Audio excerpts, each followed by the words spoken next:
Programa ao vivo com personalidades aqui da nossa região metropolitana que passam pelas nossas bancadas para discutir e debater junto com você os assuntos importantes, a nossa pauta aqui da Baixada Santista e, claro, os temas de interesse nacional também.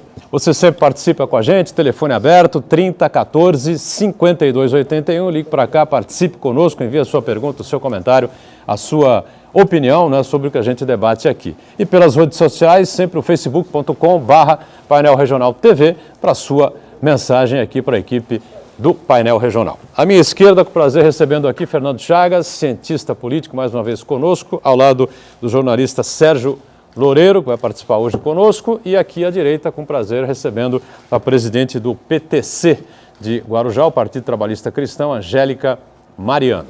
Sempre na abertura do programa, manchetes dos jornais que fazem, como você sabe, a parceria diária aqui com a gente. O Diário do Litoral circulando aqui por toda a região metropolitana.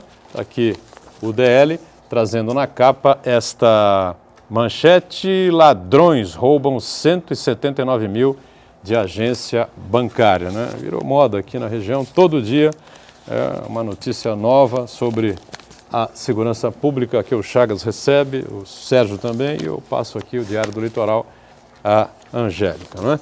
E o Gazeta de São Paulo, do mesmo grupo de comunicação, circula por todo o estado, Vale, região da Baixada também, está aqui a manchete: maioria dos ministros do STF aceita a denúncia contra Cunha. Mais turbulência política, não é, neste trágico quadro nacional em que vivemos, né? A Gazeta aqui ao Chagas, ao Sérgio Loureiro e a nossa Angélica Mariano também recebendo aqui. Tem a Maluf aí na capa dizendo que não roubou nada, como sempre, né? Essa coisa, a situação toda.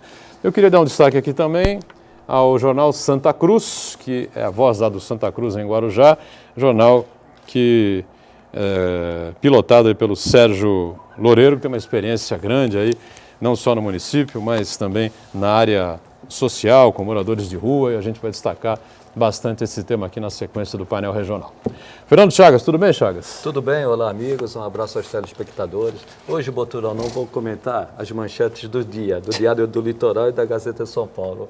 Falar da manchete de amanhã. A manchete de amanhã, o IBGE revela o PIB do ano passado, de 2015. Caiu 3,8. Eu imaginava 3,9, que é o 3,8, né? O que significa isso? Foi negativo, então? Foi negativo. Então, o que significa isso? Significa que nós já estamos numa depressão e numa recessão. E o pior disso tudo, o PIB de 3,8, uma queda, uma retração, quer dizer, é uma temperatura negativa, né? Vamos dizer, 3,8 negativo, se fosse o termômetro. Vai carregar para o ano de 2016, esse ano, já 2,5 de queda no PIB. Devemos ter uma queda no PIB além de 2,5, 1,5, quer dizer, no ano que vem nós teremos ou seja, o Brasil teria que crescer 2,5 para dar uma zerada, é isso? Para dar uma zerada, só que vai ter uma queda de 2,5. Mais 1,5 naturalmente. Então, nós vamos chegar no início do ano que vem, somando os 2015 e 2016, uma queda de 8%. 8%? Em 2 anos. Em 2 anos. Em 2 anos. Para recuperar também isso em 2017, o que você falou, teríamos que começar a crescer no final do ano. Crescer no final do ano eu também acho difícil. Então, nós podemos comprometer até 2017. O que vai gerar isso aí? Vai gerar fechamento de empresas em massa e também demissão em abundância.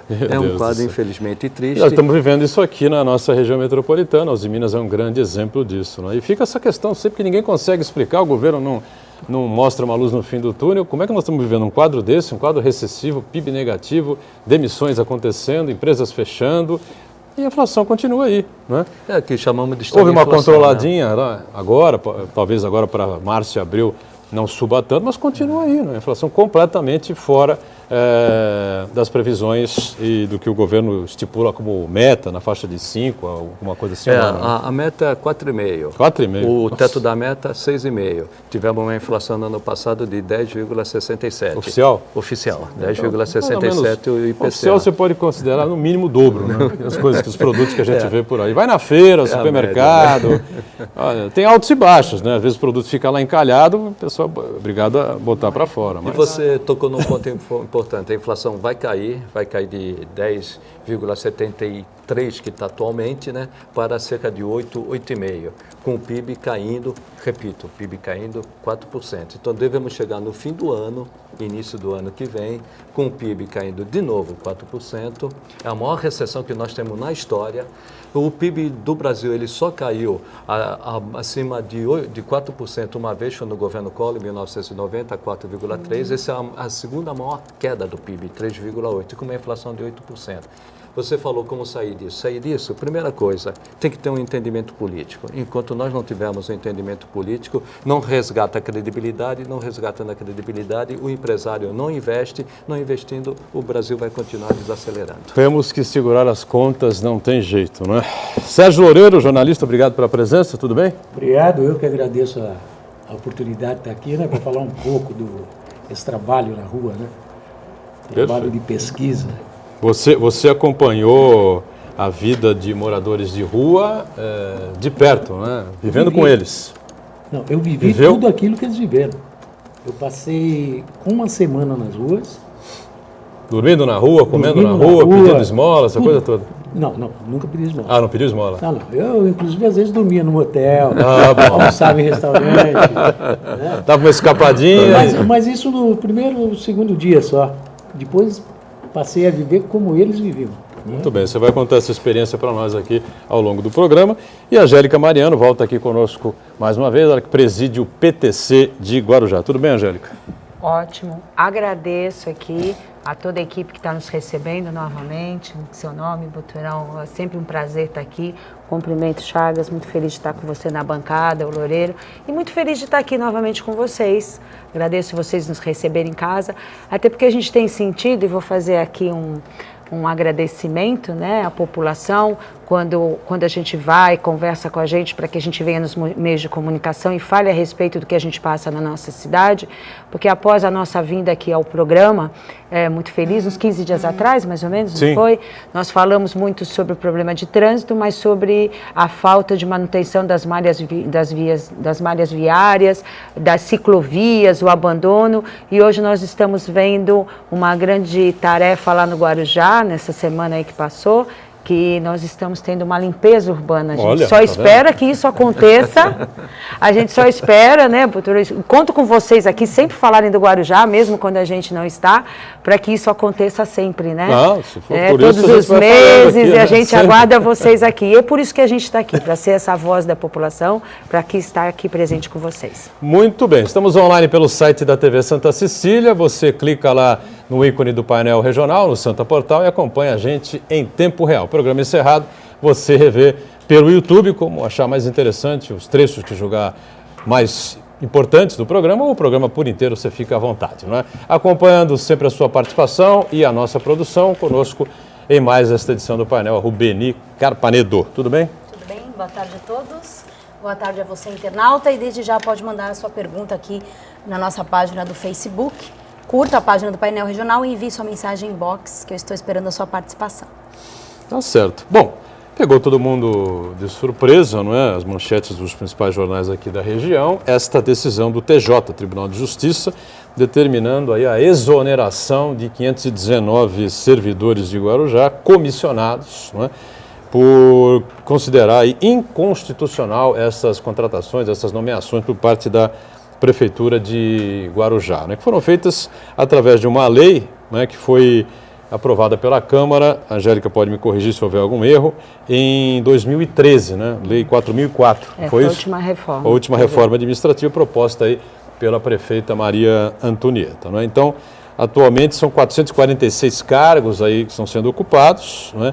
Muitos deles pertencem e são ocupados por funcionários de carreira, que é coisa interessante, importante, vão provavelmente perder esses cargos que se ocupam, mas não vão deixar a máquina administrativa por causa disso. E como é que repercutiu isso em Guarujá, nos meios políticos, e a avaliação sua, Angélica, que talvez algumas pessoas não sabem, muitas sabem, né? A Angélica foi chefe de gabinete da Prefeitura de Guarujá durante muitos anos, nos governos do Maurício Mariano, e tem uma experiência grande, não é? Nos assuntos que dizem respeito à Prefeitura, né? A gente sentiu bastante e até de certa maneira foi muito positivo, né? Essa alteração aí junto à Justiça, né? Que veio o Ministério Público tomar essa providência.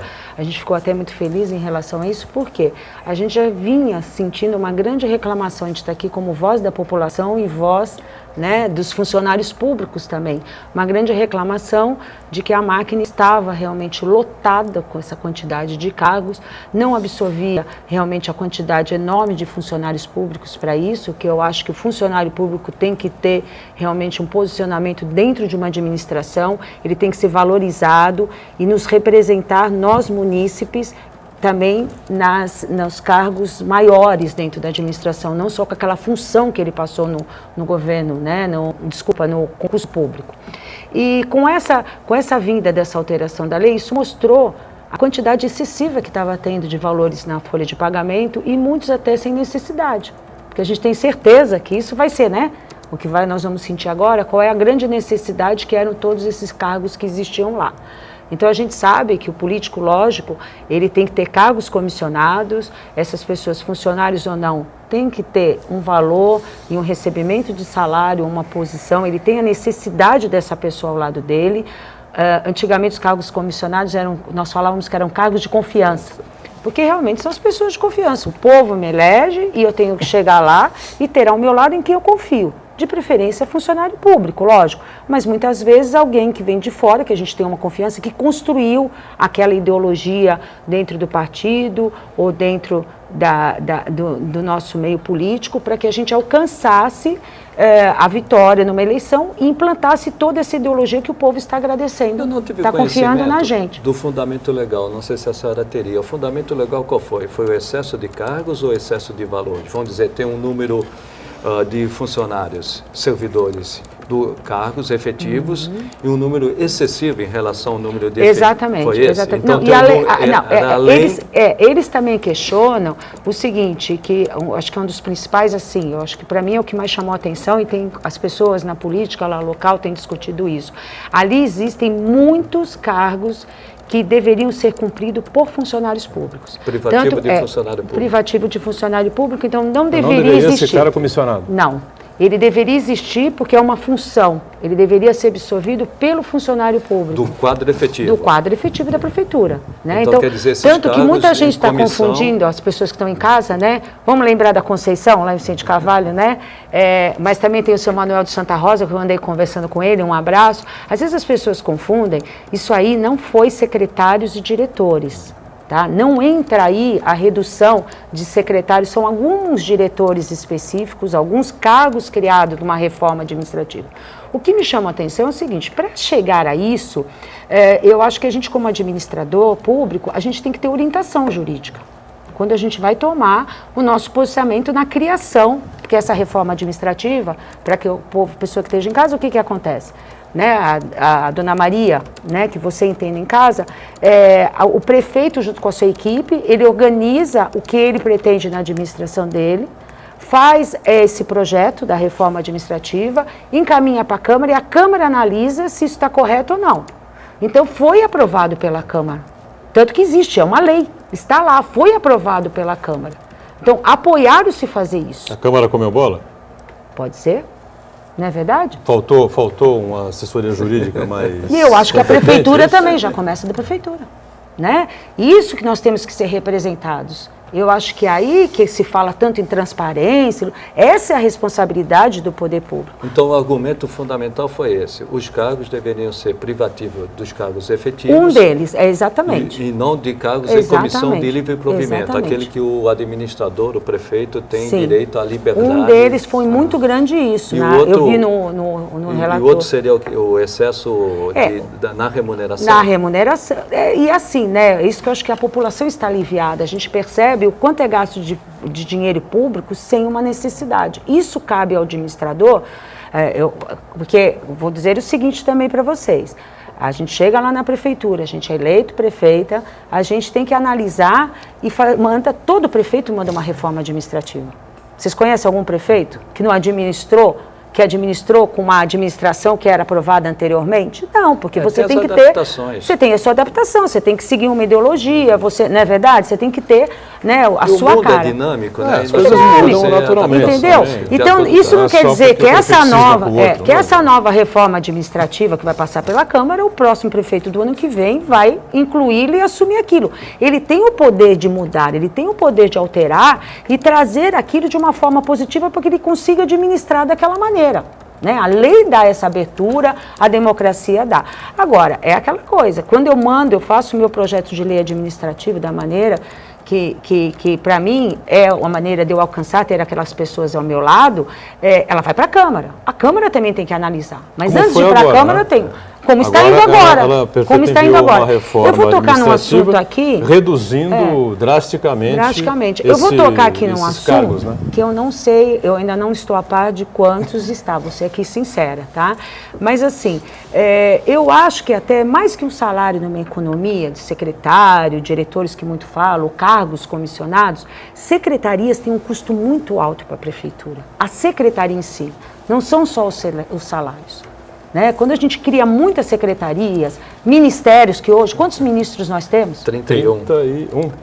Você está entendendo? Não já é foram 39, né? Já foram 39. Muita gente acha que assim, é o salário do ministro, não é isso? É o salário do secretário, não. É a estrutura. A estrutura gasta esse dinheiro público para atingir isso. Mas na recessão nós vamos entrar em depressão, né? Então, o que nós vamos ter que fazer? A tendência do poder público em geral reduzir isso. É reduzir, é enxugar. E vai ter que ser isso. Quando eu digo enxugar a máquina, não é demitir, porque o funcionário público ou funcionário público efetivo de carreira, ele tem estabilidade.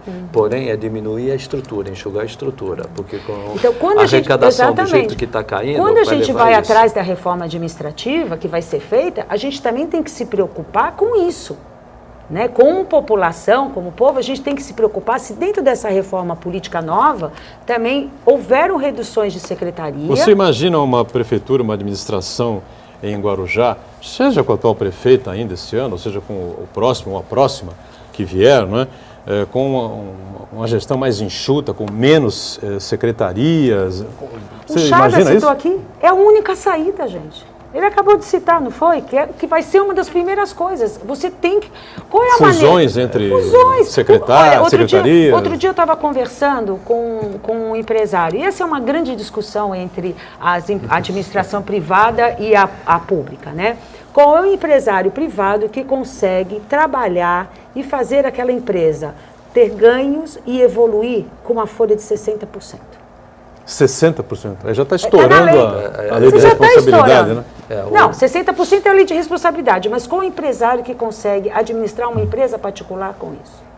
Não é verdade? Fica difícil. É muito difícil. Então, quando a gente fala em enxugar, a gente tem que enxugar, mas nunca prejudicar o funcionário. Ninguém... É isso que as pessoas têm que entender.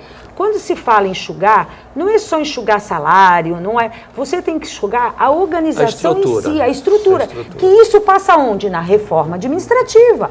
Na lei da reforma administrativa. Nos próximos 2 anos, com certeza, as restrições orçamentárias serão grandes. Exatamente. Obrigatoriamente vai ter que enxugar a estrutura, né? Mexer em funcionário, diferentemente da iniciativa privada, o poder público não pode demitir. Com relação a essa proposta que a Maria Antonieta enviou à Câmara, você conseguiu analisar detalhadamente? Não, por cima, porque foi agora, né? A coisa aconteceu. Mas você tem mais informações sobre isso? Você acha que é uma reforma razoável, importante, isso que eu queria, vai funcionar? Não dá para avaliar ainda? O que eu analisei muito superficial, a gente também tem que se aprofundar na coisa, né? O que a gente espera é que, e joga essa responsabilidade mesmo para a Câmara. E foi uma coisa muito rápida, né? Veio a decisão do tribunal e imediatamente no dia seguinte já estava... Quando é que ela mandou para a Câmara? Ontem, né? Ontem foi a votação. Então a gente teve uma... Mas mandou quando? E quando isso foi publicado, foi uma coisa muito rápida. Terça-feira o tribunal anunciou as manchetes dos jornais na quarta, a prefeita mandou ontem para a Câmara e hoje já saiu a informação que a Câmara aprovou em primeira discussão e obviamente deve aprovar em segunda. O que eu acho que a gente tem que observar, e principalmente eu peço isso à Câmara Municipal, porque o que a gente espera é que a gente sempre tenha uma continuidade nas coisas positivas. E a gente espera que seja colocado lá na reforma tudo que há de positivo para que se continue no ano que vem numa nova administração. É isso que a gente espera. Mesmo que não seja o mesmo vereador que esteja lá, mesmo que não seja o mesmo político que estiver lá, a gente tem que pensar que a máquina ela tem que continuar a funcionar, a empresa está continuando funcionando. Então, esse cuidado que eu acho que tem que ter, que eu falei aqui no começo. Como é que eu mandei algo inconstitucional e a Câmara aprovou algo inconstitucional? A Câmara normalmente ela age politicamente, ela leva em consideração o lado jurídico, Sim. porém a decisão é política da Câmara, normalmente é assim, né? Deixa eu ver se o nosso Sérgio Loureiro tem algo a acrescentar aí nessa discussão, a questionar, a perguntar, Sérgio? Não, eu ia perguntar alguma coisa, melhor ficar quieto. Não, fica à vontade aqui, a tribuna é livre, pô. Eu ia deixar um pouco... E só acrescentando o que a senhora falou, né? A LOA, que é a Lei Orçamentária Anual, aprovada esse ano, é para o ano que vem. O ano que vem, um novo governo. Pode até ser um prefeito reeleito, mas é um novo governo. Esse novo governo, ele vai administrar com uma lei orçamentária aprovada no ano anterior pelo prefeito anterior. E para que as pessoas entendam assim, em casa, infelizmente, muitos, né, já deixam isso desorganizado para prejudicar o novo político que está entrando. Né? E maduro e evoluído é aquele político que pensa na cidade e que queira que a máquina continue andando, que a prefeitura continue, né, com sucesso, porque assim, muitos, quando não existe a reeleição, aí está meu posicionamento, todos sabem, eu sou contra a reeleição um pouquinho por causa disso, né? Porque o prefeito tem que entender que quem vem depois dele nem sempre é ele. Né? E ali termina o contrato de trabalho dele, para o que ele foi contratado. Então ele também tem que deixar a casa arrumada para quem vem depois, né? De uma maneira muito séria mesmo com a população. Nesse ponto nós evoluímos bastante com a lei de responsabilidade fiscal, sim. que aliás estão tentando flexibilizar. Aliás, o termo hoje uma é das coisas exatamente isso. É flexibilizar o que eu sou frontalmente contra. A lei de responsabilidade fiscal trouxe um maior Mas não equilíbrio. tem casos e casos, por exemplo, né? De ter cidades pequenas Não, mas nem sempre. e que você O tem que que eu coloco investir aqui, 25% do orçamento em educação. Por exemplo, tem 3 escolas na cidade. Essa tese eu não sei a opinião dela, essa tese eu defendo. Nós temos 4 reformas necessárias, né? Uma é a previdenciária, outra trabalhista, outra tributária, e eu acho fundamental a reforma orçamentária, que dificilmente passa, que é desvincular. É desvincular. O que é desvincular?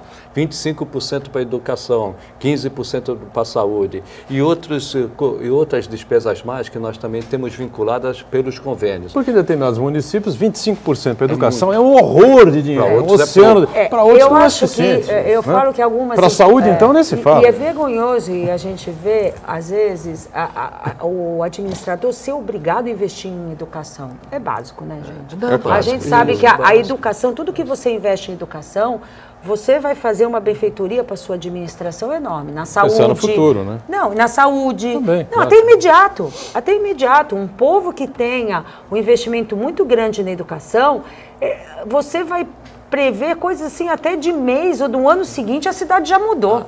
A maior dificuldade, rapidamente, é o administrador público administrar com orçamento engessado. 92% das receitas, tanto da União, do Estado e do município, elas são vinculadas. Sobram apenas 8% que o prefeito, o governador e o presidente têm liberdade para movimentar. É muito pouco. É muito pouco. O intervalo e a gente já retoma a sequência aqui do painel regional, em instantes.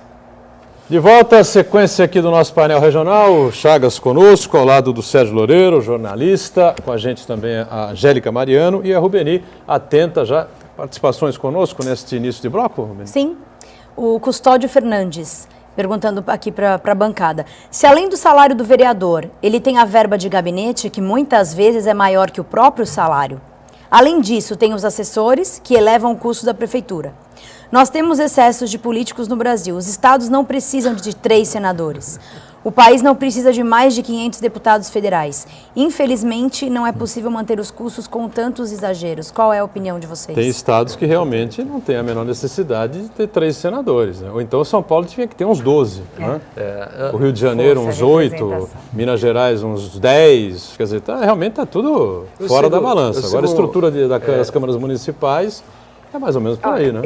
Eu acredito, e eu acho que não é isso que a gente está discutindo, em não ter esses cargos, não é isso?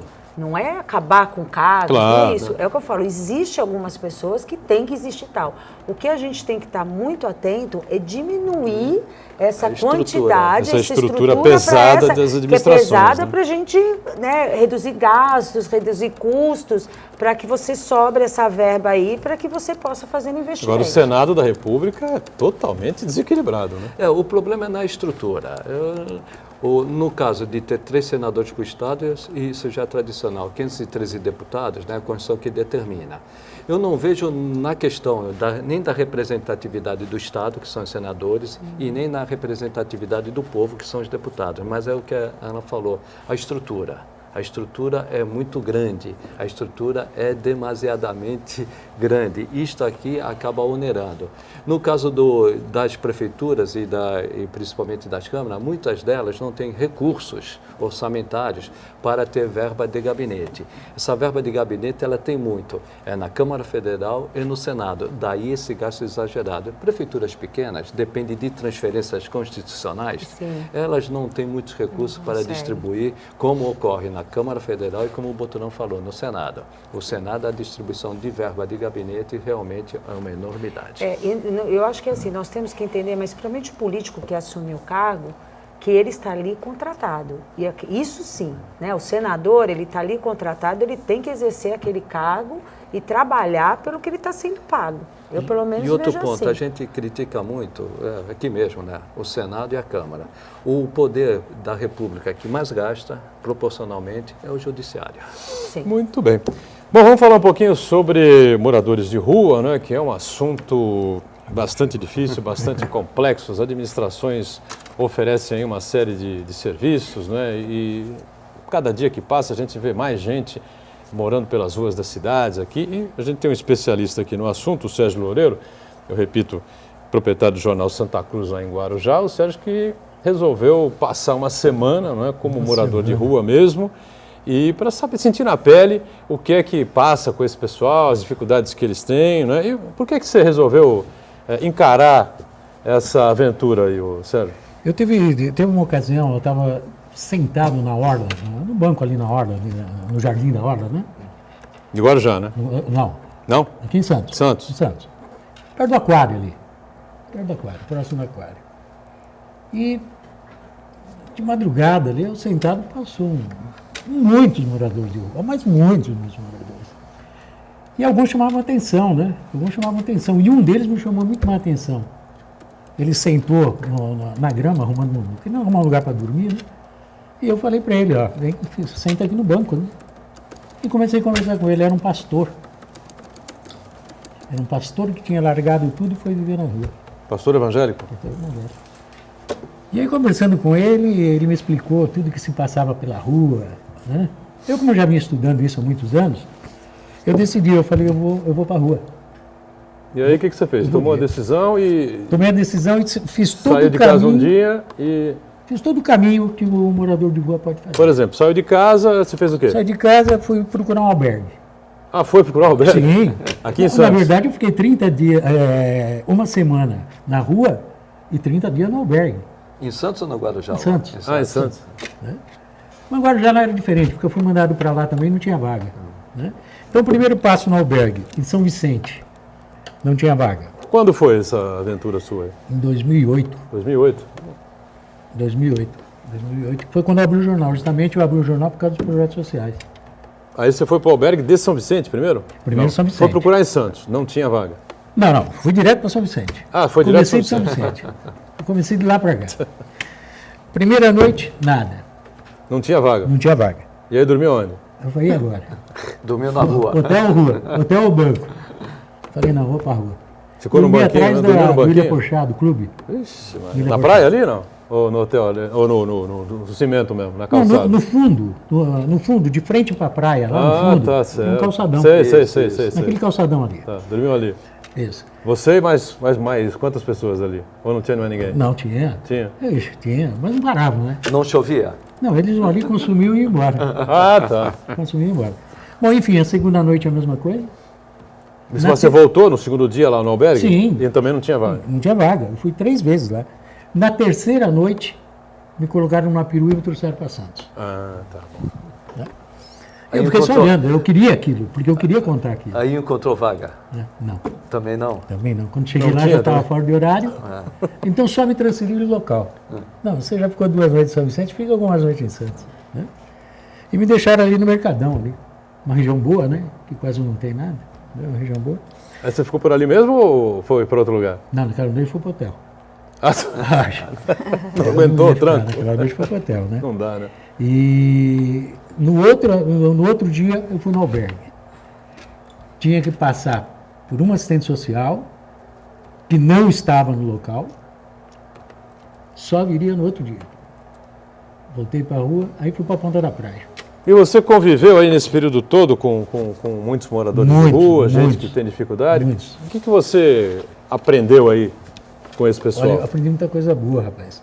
O que as pessoas não sabem hoje é identificar quem é o verdadeiro morador de rua. Eles confundem muito. Quem é morador de rua e quem é bandido, né? Ah, bom, é verdade. E é muito simples.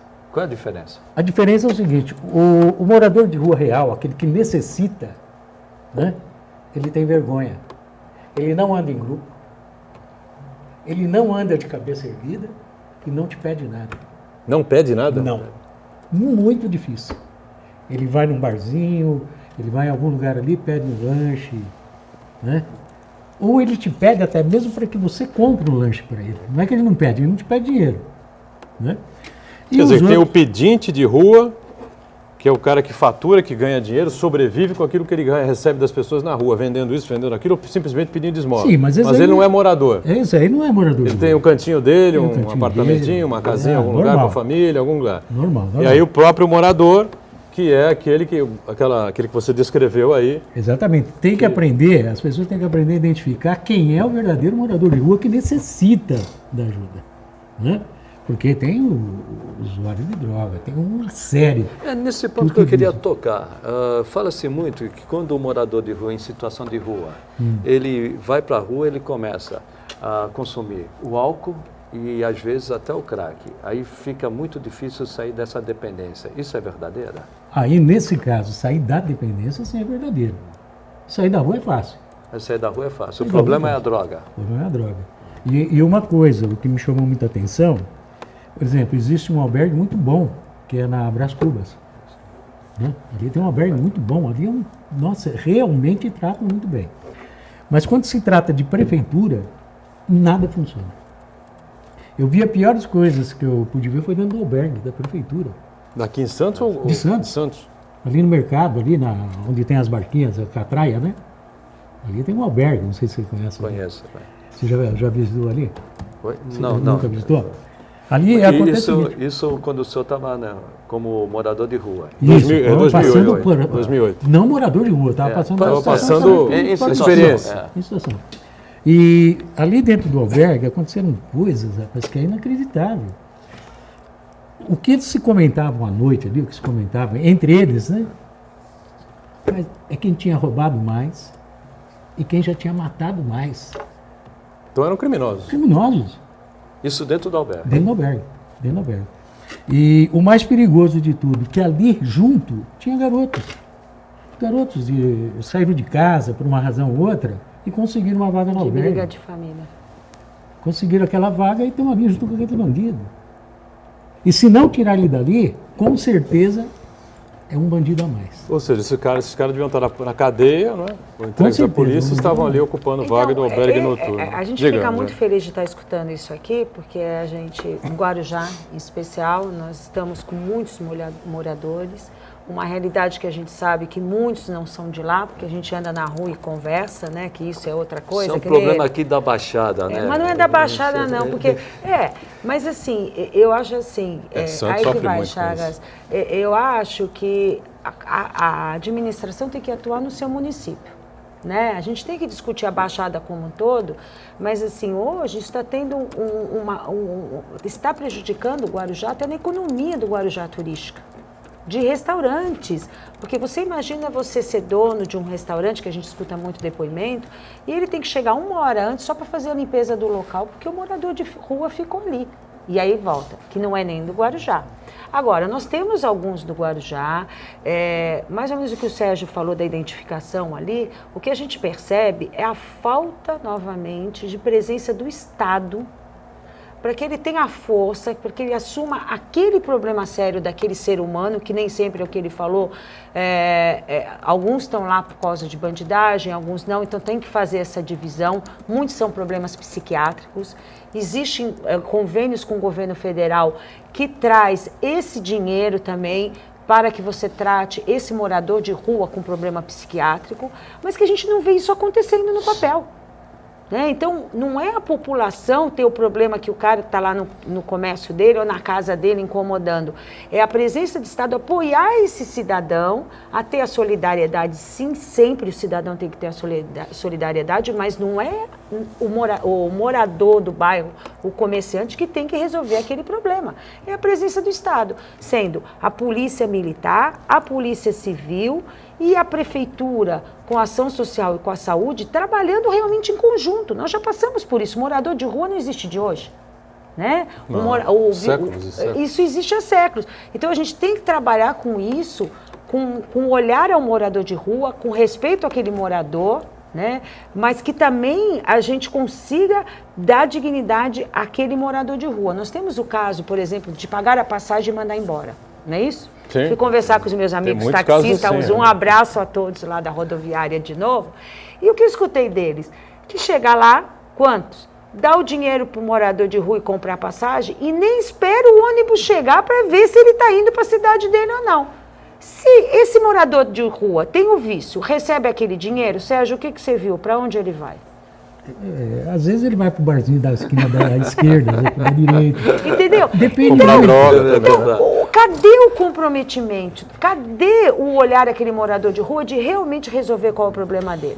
A gente escuta muito como desculpa, mas isso não cabe à prefeitura, isso não cabe à polícia. Isso... Bom, se não cabe à polícia, à prefeitura, vai caber a quem? A mim, comerciante? A mim, que sou morador do bairro? Não é assim. Agora, qual o problema, vocês que conhecem bem, que leva a pessoa a morar na rua? Normalmente, nesses casos, a maioria desses são casos, divididos o em problema três familiar, casos, é isso? Existem três casos. Eu não tive esse problema, porque graças a Deus eu tenho uma família linda, maravilhosa. Não, do que você conviveu lá com eles. Mas né? aqui Tem três casos diferentes. Esse pastor, por exemplo, ele não suportou o peso da separação com a esposa. Bom, já é um problema familiar. Problema familiar. Alguns garotos... Desculpa, não deixa de ser psiquiátrico. Tem que ser cuidado pela saúde pública. Por quê? Porque ele se separou, caiu numa depressão e exatamente, estruturar. Mas também eu digo uma coisa. Falta muito também a atenção da população. Você vê, eu passei uma semana nas ruas e bem vestido, hein? Bem vestido. Bem vestido, só meio barbudo. Só meio barbudo para dar aquela impressão, né? Mas eu passei uma semana. Um rapaz, que foi a última noite que eu fiquei na rua, antes de arrumar um lugar no albergue, foi atrás do Vasco da Gama, lá na ponta da praia, no fundo. Eu estava sentado na mureta, começou a chover e eu entrei naquela rua, não conhecia muito, né? Entrei naquela rua, fui lá pro fundo e fiquei na marquise ali do Vasco da Gama, né? Escondido ali. Um rapaz passou ali, praticamente na madrugada, é até cômico que eu vou contar. E passou e eu perguntei para ele, escuta, é perigoso ficar aqui? É perigoso? Ele falou, não, perigoso não é, mas eu estou vendo o senhor meio arrumado e tudo, por que o senhor está na rua? Não, porque eu não tenho onde morar e não sei o quê. Não, o senhor não vai ficar aí não. Eu tomo conta de uma casa, e vamos lá, o senhor passa essa noite lá. Eu fiquei meio com receio, né? Eu não conhecia ninguém, mas eu acabei eu fui lá, entrei na casa. Na casa não, na área. Eu fiquei na área da casa. Né? Dormiu no coberto. Dormi ali total, mas algumas horas só. E depois fui embora. Recentemente eu fui saber que aquele rapaz invadiu aquela casa. Ele era morador de rua e tinha invadido aquela casa. Quer dizer, pelo menos deu uma força para você. Pois é. O senhor participou, se preocupou, ficou curioso. Dividiu. Participou um pouquinho. Não, agora veja bem, quantas pessoas passaram por mim. Opa. Mas justamente aquele, que eu não sei nem quem é, né? Eu não sei como que é. Mas sabe o que acontece? A gente sempre trabalhou com o movimento solidário, isso independente de vida política, vocês sabem toda a história da gente, né? Esse olhar bem grande ao ser humano. existe uma coisa que a gente tem que tomar cuidado, eu sempre falo, as leis são criadas e elas têm que continuarem sendo discutidas. Né? Para evoluir, tem que ter algumas alterações. Nós temos a LOAS. A LOAS proíbe qualquer cidadão de ir lá e alimentar um outro. Tá? Então, lembra aquela coisa que chegava um morador de rua num comércio, o comerciante ia lá, tinha aquele olhar e dava um alimento? Hoje, se isso ele fizer, ele vai preso, gente.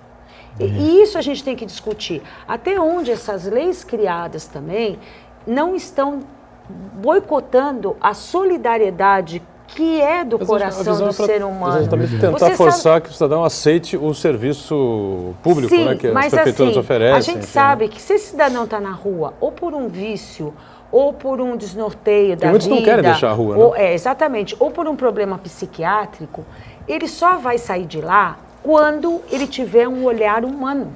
É onde você vai atingir. Né? E para isso existe até a fé.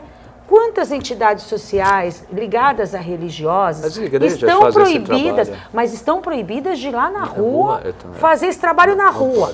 Agora, assim, como é que eu vou me chegar no cidadão? Eu tenho um testemunho de uma pessoa uma vez na minha vida, aquilo mexeu muito comigo, que era, essa pessoa contou a história que ela era, até hoje, ela é voluntária com homens de ruas. E ela chegou em certo momento ali do alimento e tudo mais, ela mexeu no ombro desse homem de rua, olhou nos olhos e disse, bom dia. Teve todo aquele movimento de alimentação ali, de solidariedade e tal. No final, esse senhor se dirigiu a ela e falou, olha, há anos ninguém me olha nos olhos e toca em mim. Hoje a senhora mexeu tanto comigo que eu lembrei muito da minha família e tive a necessidade de ter a minha família ao meu lado. A senhora me ajuda a eu voltar para minha casa e chegar na minha família de novo? É a solidariedade. Isso é a solidariedade. Dúvida, e quem é o poder público para proibir que isto aconteça? Não é verdade? A gente não pode, hoje o que a gente está vendo é assim, o homem de rua sendo tratado, isso não é problema meu, isso não é problema meu, isso não é problema... Como não é problema? O homem de rua que tem uma passagem na polícia, ele tem que ser abordado. Quem não tem documento? Você está na rua andando de madrugada, você não tem documento, o que a policial faz com você? Entendeu? Ele tem que ser verificado. Vamos para o intervalo, voltamos daqui a pouquinho na sequência do painel regional, é rápido. Estamos voltando, sequência aqui do nosso painel regional, este é o terceiro e último bloco, né? E eu vou direto aqui com a nossa Rubeni para saber se tem gente aí participando conosco, com pergunta, comentário, fica à vontade. Como sempre aqui dando uma super audiência, o Uriel, né? Queria saber dos debatedores que eles avaliassem a seguinte questão. Que tal incentivar o sistema universitário da área de psicologia, psiquiatria e serviço social para avaliar uma solução para o problema do morador de rua, que leve em conta, inclusive, uma questão internacional, pois moradores de ruas existem em todos os países do mundo. O que vocês acham dessa ideia? Sérgio Loureiro, o que você acha da ideia do Uriel? Já existe um projeto assim. É? Ele funciona, tem uma parte que funciona em Sorocaba, uma outra está funcionando no Espírito Santo. Você lembra, Angélica, o nome que eu te falei ou não? Tá indo bem? PopCap. PopCap. Pop? Não, Popcock, Pop... Bom, importa que existe o Não, projeto. eu tenho Você tem informações? Está funcionando bem? Funciona, Enfim, funciona muito bem, muito bem. Ele é de apoio. Então, eles dão apoio a esses albergues. E eles têm toda essa estrutura que ele está dizendo. Agora, o que falta é vontade política. Aqui no Guarujá, em Santos, o que falta é vontade política. O projeto tem. Um projeto assim? O projeto tem. É só, a gente vê vereador aí que monta uma comitiva e eles vão para o Japão para aprender não sei o quê. Né? O japonês vem aqui dar uma lição na Copa do Mundo, não precisa ir lá. Pô, pega, faz uma comitiva, vai para Sorocaba, vai aonde tem esse projeto, vamos estudar, vamos ver. Eu ouço muito que o morador de rua, apesar de toda a estrutura, mesmo tendo as melhores condições, ele não quer sair da rua. Tem muitos casos assim. Tem né? casos, É verdadeiro isso? Tem alguns casos, sim, a gente vê, a gente escuta, mas assim, por quê? Porque é o que a gente tem que falar sempre. Hoje existe um morador de rua que ele tem um problema criminal com a polícia e tal. Esse cara tem que ser na hora retirado. Né? Ele não tem que ficar, você quer ir, você não quer ir. Ele é O procurado, ele é uma pessoa que cometeu um ato ilícito, ele não pode estar ali, né? Ele é um bandido, vamos dizer assim. Nós temos aquele que tem problema psiquiátrico, né? E nós temos aquele por opção.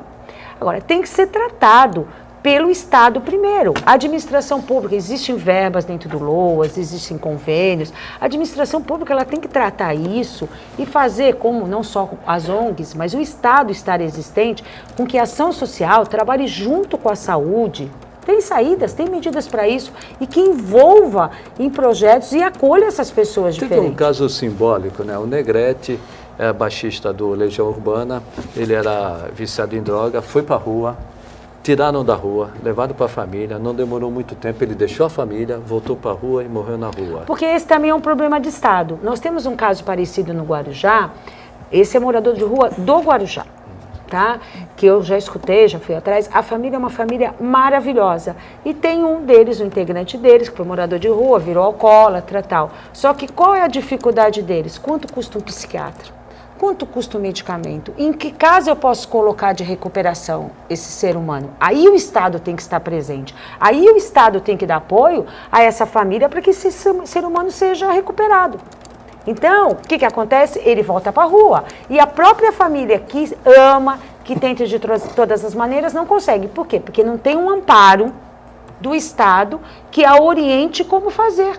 Desde um médico, desde uma assistente social, que ajude essa família a saber como vai. Né? Financeiramente, que aí tem que ter a presença do Estado. Caríssimos em muitos casos. Vamos pegar então os moradores de rua que têm o vício.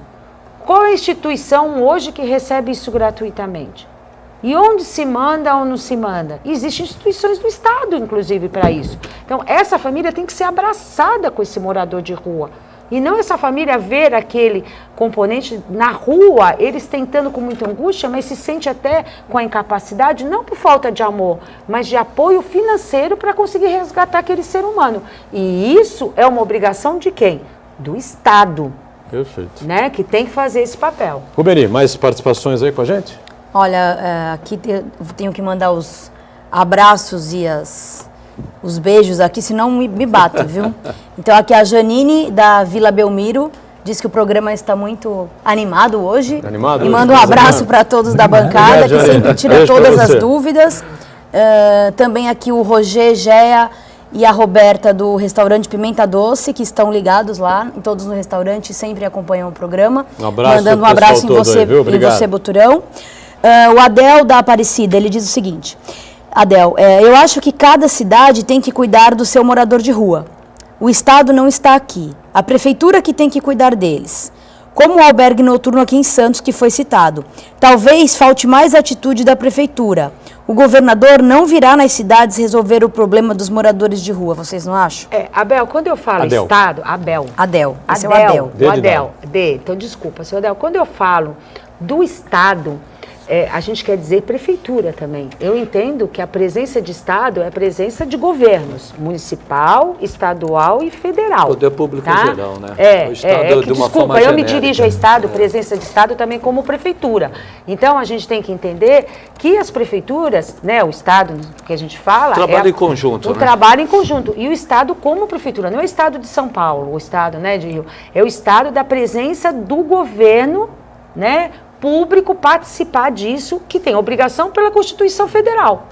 Né? A gente tem obrigação disso dentro da Constituição Federal. O trabalho em conjunto que a gente vê muito aqui em Santos, em Guarujá, são as peruas chegando aí de cidades... Então, é isso que eu também queria... São Paulo, ABCD... É legal a gente citar muito isso. Vocês vão descer a Serra Santos, é uma maravilha. Tem chuveirinho, nós temos calor, Guarujá, vocês vão para lá. Nós temos um problema no Guarujá. É verdade, nós temos um problema. Posso te falar uma reportagens já foram feitas em cima disso, as autoridades sabem disso. Agora a dificuldade para fiscalizar, né? E se isentam disso. Guarujá é uma ilha. Vou falar do meu quintal que eu digo. Meu quintal, minha cidade, é minha vida. O clima é bom, né? Muito bom. Mas assim, o que a gente tem que entender, o grande problema, por exemplo, do Guarujá é uma ilha. Então entra por lugares que é muito mais fácil a fiscalização. Isso é mais fácil de se fazer.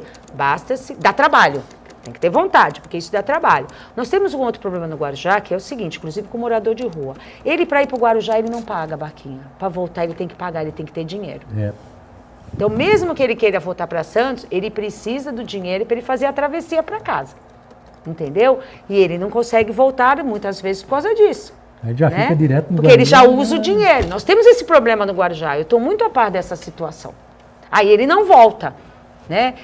Então é mais fácil largar lá na barquinha do Guarujá e dizer, você vai atravessar. O cara atravessa de graça, vai lá para a cidade, entendeu? E depois ele não tem como sair de lá.